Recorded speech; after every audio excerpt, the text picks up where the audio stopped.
So in this kayak.com tutorial video, I'll be showing you guys how to book hotels with pools here on kayak.com. So once you have kayak opened up, I want you to make sure that the stays button here is highlighted orange, and if all looks good, go down to select your city. So for example, if you're going on a vacation to let's just use Scottsdale, Arizona as an example. A pool would be nice there. Select your dates, and then if all looks good, go ahead and press on the orange search icon.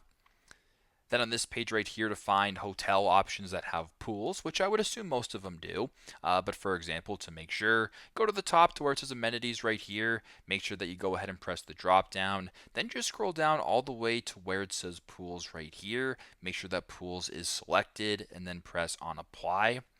Now, once you're here, you can go ahead and browse a bunch of different options in regards to hotels that have pools on the property. So you can go ahead, do your research that way. If you find one that you're looking for, you can go ahead and book through a variety of different websites. But that is pretty much how you guys can book hotels with pools here on kayak.com. Thanks again for watching, and I hope this video helps.